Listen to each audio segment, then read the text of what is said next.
Hello students, आज हम कोलाइडी विलयन बनाने की विधियां पढ़ेंगे। कोलाइडी विलयन बनाने की मेनली दो विधि है, एक है परिक्षेपण विधि और सेकेंड है संघनन या संगुणन विधि।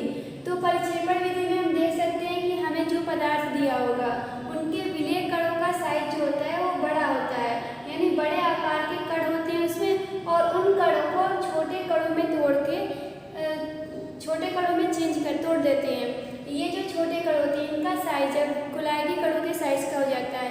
पहले कोलाइडी कणों से बड़े होते हैं, बाद में इनको कोलाइडी कणों के साइज में हम चेंज करके फिर कोलाइडी विलयन प्राप्त कर लेते हैं। जबकि संघनन या संगुणन विधि में इसका जस्ट अपोजिट होता है। हमें जो पदार्थ मिला जाता है उसमें विलय के जो कण होते हैं वो छोटे साइज के होते हैं। फिर छोटे साइज के कणों को हम आपस में जोड़कर बड़े कणों में चेंज कर लेते हैं, और वो बड़े कण जो होते हैं अब यहाँ पे ये कोलाइडी कणों के साइज के हो जाते हैं। पहले छोटे होते हैं कोलाइडी कण से, बाद में इनका साइज कोलाइडी कणों के साइज का हो जाता है, और इस तरीके से संघनन या संगुणन विधि से हम कोलाइडी विलयन प्राप्त कर लेते हैं। अब हम देख सकते हैं कि यदि हमें परिक्षेपण विधि से कोई कोलाइडी विलयन प्राप्त करना है तो उसकी तीन विधियां हैं। फर्स्ट है यांत्रिक परिक्षेपण विधि, सेकेंड है वैद्युत परिक्षेपण विधि और थर्ड है व्यक्तीकरण विधि। तो इन तीन विधियों का प्रयोग करके हम किसी बड़े आकार के विलय कण को कोलाइडी कणों के आकार में तोड़कर कोलाइडी विलयन प्राप्त कर सकते हैं। जबकि हम देख सकते हैं कि संघनन या संगुणन की भी जो है तीन ही विधियां हैं। फर्स्ट है रासायनिक विधि, सेकेंड है विलायक विनिमय विधि और थर्ड है अतिशीतलन विधि। तो इन तीन विधियों का प्रयोग करके हम कोलाइडी विलयन संघनन या संगुणन विधि से ज्ञात कर सकते हैं। तो इसमें हम देख लेते हैं कि ये जो रासायनिक विधि है, रासायनिक विधि के अंतर्गत भी चार विधियां हैं। फर्स्ट है ऑक्सीकरण विधि, सेकेंड अपचयन विधि, थर्ड है जल अपघटन और फोर्थ है उभय अपघटन। तो इन चार रासायनिक विधियों से कोलाइडी विलयन हम प्राप्त कर सकते हैं। अब इन सारी विधियों के बारे में हम विस्तृत रूप से पढ़ेंगे यहाँ पे। अब यहाँ पे हम कोलाइडी विलयन को बनाने की पहली विधि परिक्षेपण विधि के बारे में पढ़ेंगे। तो परिक्षेपण विधि जो है तीन प्रकार की है, यांत्रिक परिक्षेपण विधि, वैद्युत परिक्षेपण विधि जिसको हम ब्रीडिंग आर्क विधि भी कहते हैं, और थर्ड है व्यक्तीकरण विधि। तो हम यहाँ पे देखते हैं पहले यांत्रिक परिक्षेपण विधि। तो यांत्रिक परिक्षेपण विधि द्वारा कोलाइडी विलयन बनाने के लिए हम एक विशेष यंत्र का उपयोग करते हैं जिसको कहते हैं कोलाइडी मिल। तो कोलाइडी मिल में देख सकते हैं कि ये दो डिस्क हैं, ये स्टील की दो डिस्कें होती हैं, भारी डिस्क, और ये एक दूसरे के ऊपर व्यवस्थित होती हैं, और इनके बीच जो होती है एक निश्चित दूरी होती है। ये दूरी जो होती है इस हिसाब से अरेंज की जाती है कि हमें कितने बड़े कोलाइडी कण चाहिए, मतलब जितने बड़े कोलाइडी कण की जरूरत होगी इस हिसाब से इनके बीच की दूरियां फिक्स कर दी जाती हैं। और ये जो डिस्कें होती हैं ये एक दूसरे की विपरीत दिशा में तेजी से घूमती हैं, यानी अगर ये डिस्क क्लॉकवाइज घूम रही है तो ये डिस्क क्या करेगी, एंटी क्लॉकवाइज घूमेगी। अब हमें जिस भी पदार्थ का कोलाइडी विलयन प्राप्त करना है सबसे पहले उस पदार्थ को जल में डालकर निलंबन बना लेते हैं।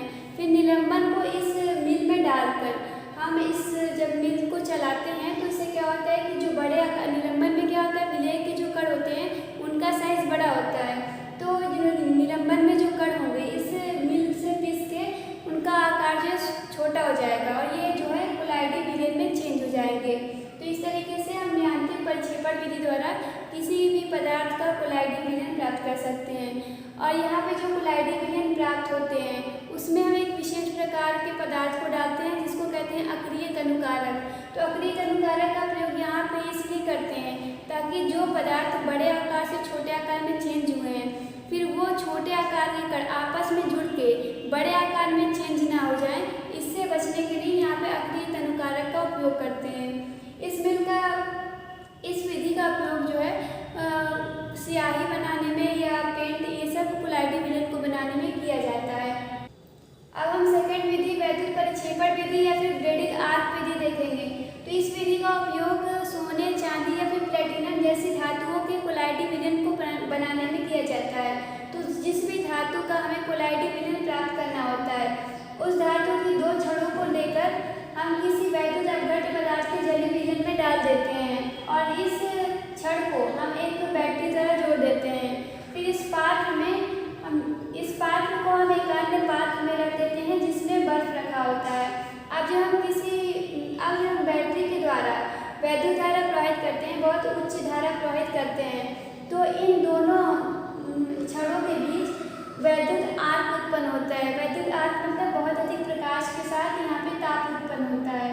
तो उस ताप के कारण ये जो छड़ें होती हैं ये वाष्पित हो जाती हैं और वाष्पित होती हैं, लेकिन यहाँ पे बर्फ की वजह से ये ठंडी होकर संघनित हो जाती हैं और ये जो छड़ें होती हैं, धातु जो होती हैं, वो छोटे छोटे कणों में चेंज हो जाता है और इस तरीके से हमें धातु का कोलाइडी विलयन प्राप्त हो जाता है। अब हम थर्ड विधि देखेंगे, पेप्टीकरण विधि। तो पेप्टीकरण विधि में किसी पदार्थ का ताज़ा बना हुआ अवक्षेप लेते हैं और उस ताजे बने हुए अवक्षेप में कोई उचित वैद्युत अपघट्य पदार्थ डालकर हम यहाँ पे कोलाइडी विलयन प्राप्त कर लेते हैं। तो इसका उदाहरण हम देख सकते हैं फेरिक हाइड्रोक्साइड। फेरिक हाइड्रोक्साइड ये इसका ताज़ा अवक्षेप लेते हैं और इस ताजे अवक्षेप में हम एक उचित वैद्युत अपघट्य पदार्थ, इसके हिसाब से जो उचित है ये है फेरिक क्लोराइड। तो इस फेरिक क्लोराइड को डालते हैं तो यहाँ पे हमें कोलाइडी विलयन प्राप्त हो जाता है लाल भूरे रंग का। तो ये पेप्टीकरण विधि है।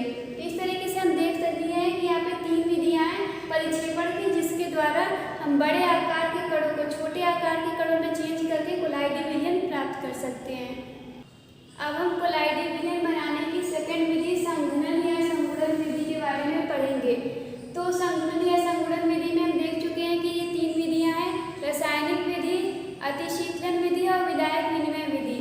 तो हम फर्स्ट विधि रासायनिक विधि के बारे में पढ़ेंगे। रासायनिक विधियाँ भी 4 प्रकार की हैं, ऑक्सीकरण विधि, अपचयन विधि, जल अपघटन विधि और उभय अपघटन विधि। तो यहाँ पर हम सबसे पहले पढ़ रहे हैं ऑक्सीकरण विधि। तो यहाँ पे हमारे पास एक पदार्थ होता है जिसमें विलय के कणों का साइज जो होता है छोटा होता है। संघनन या संगुणन विधि में हमें जो विलय के कणों के आकार दिए होते हैं वो छोटे होते हैं, फिर उन कणों को आपस में जोड़कर कोलाइडी कणों के आकार में चेंज करके यहाँ पे कोलाइडी विलयन बनाते हैं। तो यहाँ पे भी हम जो पदार्थ लेंगे उनका साइज कोलाइडी कणों के साइज से छोटा होगा। फिर उस पदार्थ का हम ऑक्सीकरण करेंगे। तो ऑक्सीकरण करने के लिए हमें किसी ऑक्सीकारक की आवश्यकता होगी। तो यहाँ पे ऑक्सीकारक का उपयोग ऑक्सीकारक के रूप में हम ब्रोमीन जल, नाइट्रिक अम्ल या सल्फर डाइऑक्साइड का उपयोग कर सकते हैं।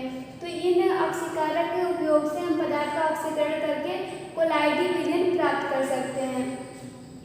और इसका एग्जाम्पल हम देख सकते हैं, जैसे कि H2S हाइड्रोजन सल्फाइड विलयन में हम अगर कोई ऑक्सीकारक पदार्थ डाल देते हैं, जैसे कि ब्रोमीन जल डाल रहे हैं, तो ब्रोमीन जल के डालने से यहाँ पे H2S का ऑक्सीकरण होगा। यह ऑक्सीकारक है तो ये इसको ऑक्सीकृत कर देगा।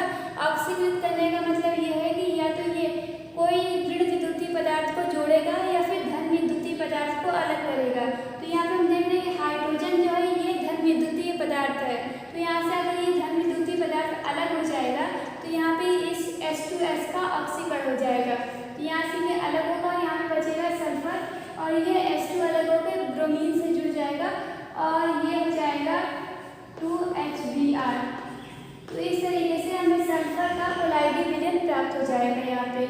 तो ये हम देख सकते हैं कि पदार्थ के ऑक्सीकरण के द्वारा हम संघनन या संगुणन विधि द्वारा कोलाइडी विलयन प्राप्त कर सकते हैं।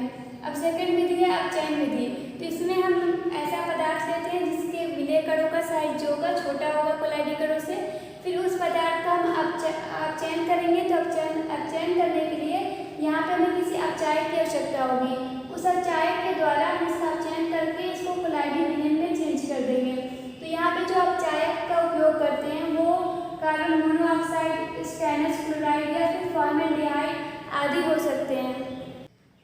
अपचयन विधि का उपयोग सोने, चांदी या फिर प्लेटिनम जैसी धातुओं के कोलाइडी विलयन को बनाने में करते हैं। तो मान लीजिए हम यहाँ सोने के लिए देखते हैं एग्जाम्पल। तो सोने का हमें एक यौगिक दिया हुआ है जैसे AuCl3 ऑरिक क्लोराइड। तो ऑरिक क्लोराइड में हम यहाँ पे स्टेनस क्लोराइड SnCl2 रहेगा। तो ऑरिक क्लोराइड में हम एक अपचायक पदार्थ SnCl2 डाल रहे हैं ताकि हम इसका अपचयन कर सकें। तो अपचयन में क्या होता है कि कोई धन विद्युतीय पदार्थ जुड़ता है या फिर ऋण विद्युतीय पदार्थ अलग होता है। तो हम यहाँ पे देख रहे हैं क्लोरीन एक ऋण विद्युतीय पदार्थ है। तो अगर ये यहाँ से अलग हो जाएगा तो इसका अपचयन हो जाएगा। तो ये अलग होकर इससे आके जुड़ जाएगा। तो हम देख रहे हैं कि यहाँ से Au बचेगा और ये Cl जो है अलग होगा और यहाँ पे जुड़ेगा और बनाएगा SnCl4। समीकरण को हम बैलेंस कर सकते हैं।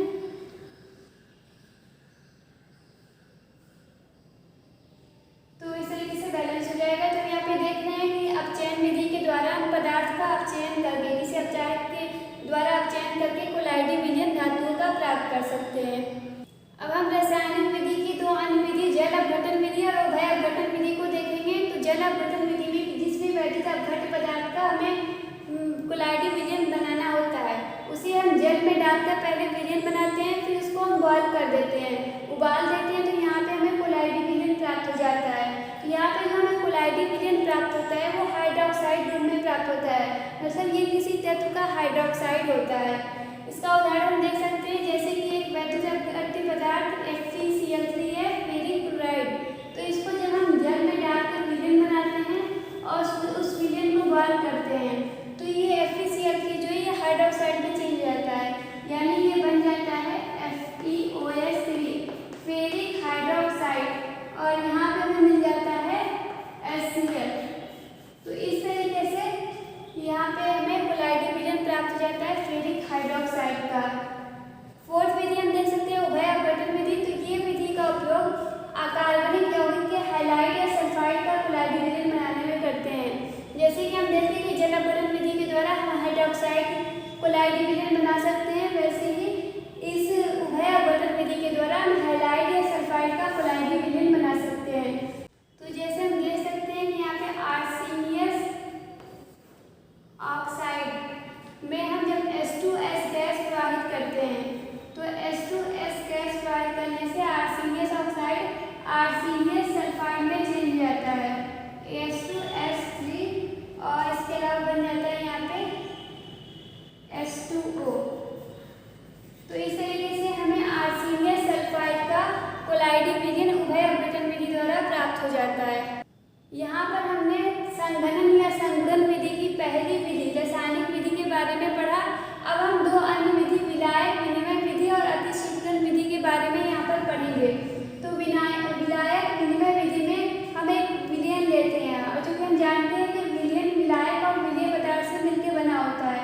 फिर इस विलयन में कोई अन्य विलायक पदार्थ डालते हैं, और यहाँ पे हम ये विलायक पदार्थ ऐसा लेते हैं जो ये विलायक इस विलायक में तो पूरी तरह से विलय हो, लेकिन ये विलायक इस विलय में विलय ना हो। ये तो विलय रहेंगे आपस में, लेकिन ये जो विलायक होगा इस विलायक में ये पदार्थ जो है विलय ना हो। तो इसमें विलय ना हो, लेकिन ये विलायक आपस में विलय हो जाए। तो जब ये विलायक आपस में विलय हो जाएंगे, तो यहाँ पे जो विलय पदार्थ होगा, इस विलय पदार्थ की विलयता कम हो जाएगी। पहले जितना ये इसमें विलय था, बाद में इन दोनों में इतना विलय नहीं रह पाएगा। तो विलयता कम होने से इसके छोटे छोटे अणु संगुणित होकर बड़े आकार में चेंज हो जाएंगे, कोलाइडी कण में चेंज हो जाएंगे, और यहाँ पे हमें कोलाइडी विलयन विलायक विनिमय विधि द्वारा प्राप्त हो जाएगा। अब थर्ड है अतिशीतलन विधि।